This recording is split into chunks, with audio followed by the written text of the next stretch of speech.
I'm going with Terence Crawford. Big weight jump, a dangerous fight, but somebody's got to prove to me that they can break Terence Crawford's will. Canelo lands good punches. I think Canelo could hurt Crawford. Crawford's, first time in that division and jumping 2 divisions against lesser competition. He knocks them the hell out. Canelo doesn't finish these guys, and he doesn't look good beating them. Shout out to the judges.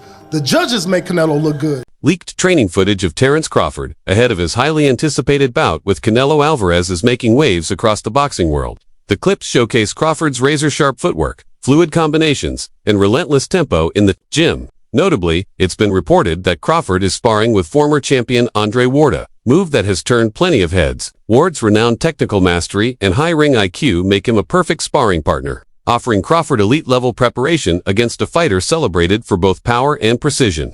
For many fans, this partnership is a clear sign of how seriously Crawford is taking the fight, as he gears up to counter Canelo's experience and firepower with skill and strategy. I'm going with Terence Crawford.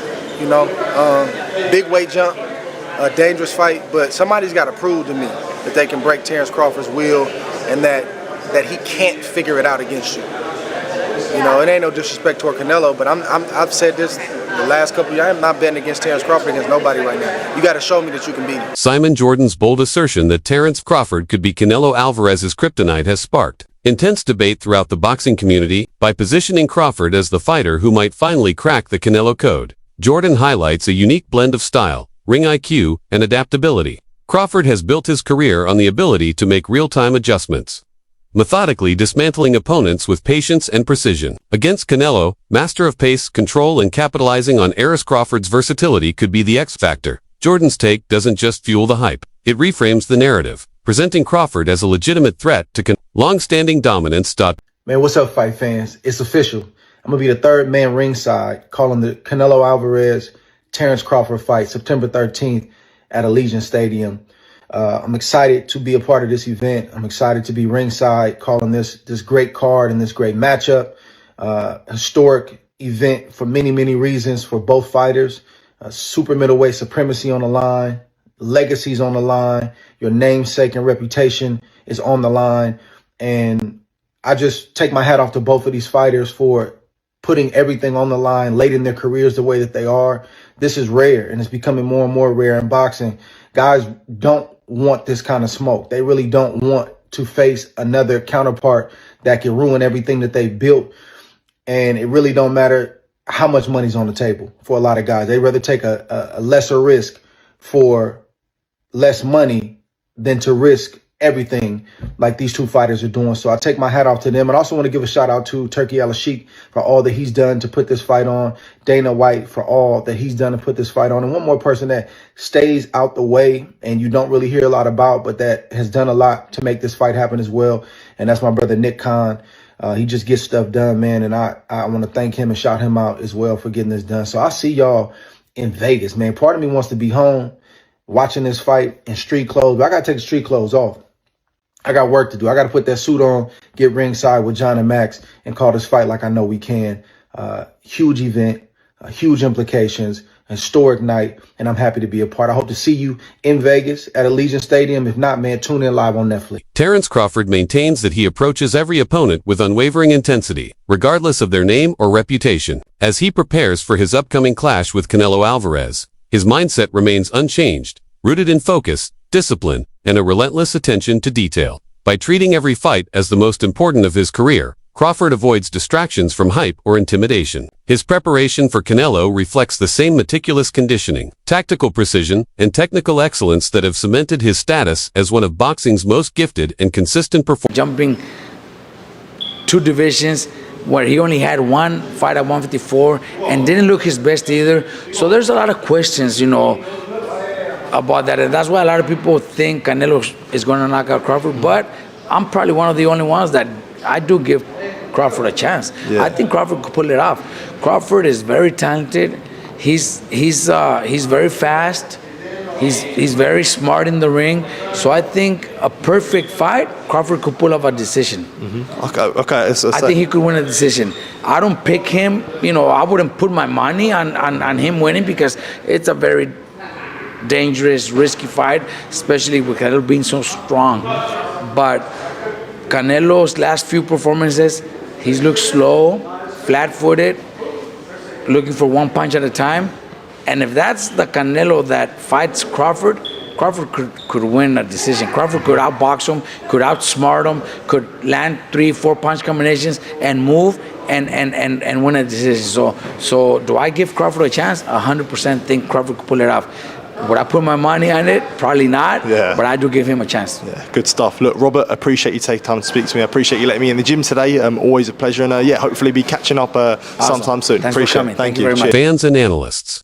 The looming clash between Canelo Alvarez and Terence Crawford has sparked conversations not just about skill, but about boxing, politics. While many believe Crawford has the talent to win decisively, concerns about judging bias continue to shadow fights. A clear, undisputed victory for Crawford would not only cement his legacy, it could pave the way for a blockbuster showdown with David Benavidez, a potential generational clash. Such a matchup would carry massive implications, potentially reshaping the pound-for-pound rankings and altering the landscape of modern boxing. The stakes for Crawford versus Canelo go far down. So I avoided that. I would bring in specific sparring partners that knew how to be a sparring partner. Yeah, if I wanted something, I went over to him before the day started. Listen, I want you to do this. All right. I'm paying him. I have the right to do that. I want you to move more today. I want you to, you know what? I want you to press him a little. You know what? There was a fight I was getting a guy ready for, and I was worried about the first couple rounds. So I said, when the bell rings, I want you to rush out of the corner and go right after him. And I was, obviously I had my guy ready because we were getting ready for that kind of fight plan, for the possibility that the opponent would come out that way. So I wouldn't look to get a boots Ennis. I mean, nothing wrong with that's what they want. That's fine. And I get it, the style, the size, the length. I understand. It's not a bad pick from that point of view. But for me, again, I never go down that road because I got my guy getting ready for a fight. I don't want to leave it in the gym. I don't want to get into that kind of war in the gym. No, I want to have control of all aspects of what the hell I'm doing in the gym to get ready for one night.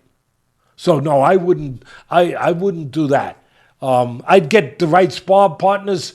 If I thought I had a guy, I get guys that my guy could work with, and if he was having an off day, he could kind of, have his way and do what he wanted with the guy. I'd have one of them. I'd probably have 3 guys, sometimes 4, depending on where we were at, with the calendar when the fight was coming up. Renowned trainer Robert Garcia has voiced his confidence in Canelo Alvarez, stressing that the Mexican superstar is approaching this fight with renewed focus and intensity. Garcia believes fans will see a very different Canelo than the one who delivered a lackluster showing against John Ryder this time. Fully prepared, motivated, and tactically sharp. However, he also acknowledges the serious threat posed by Terence Crawford, recognizing his elite skill set and adaptability.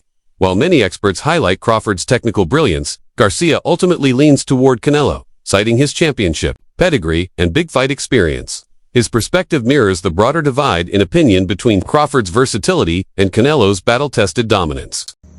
And a lot has been taken out of you in the gym. You left it in the gym. And we heard that Jerron Boots Ennis was getting the best of Canelo Alvarez in his sparring sessions. That he possibly gave him a black eye. We saw the knot on his head.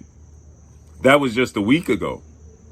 The fight is next week, next Saturday. So 3 weeks out from the fight, and you having this hard sparring sessions with Jerron Boots Ennis, who wants to prove a point. Leave no doubt. Jerron Ennis is going into those sparring sessions not just to be a sparring partner, but to gauge where he stands against a legend and a Hall of Famer and a superstar like Canelo Alvarez, to understand where he can get better and understand that he can actually compete on that level. So make no mistake about it. Jerron Boots Ennis wasn't in there to lay down. Now, he had a job to do. he was there for a specific reason, which is to give Canelo looks that Terence Crawford could possibly give him. But you best believe in those sparring sessions, he gonna give what he have. He gonna test the waters to see where he stands, right? Not just to help Canelo, not just to be a dummy. There's a reason you bring in a high-profile fighter. And so Teddy Atlas believes this is a huge mistake on Canelo Alvarez's part, because now he has possibly left it in the gym. And now he got to go into battle with Terence Crawford. So it's like having two fights in a matter of 3 weeks. And your body's going to show the wear and tear.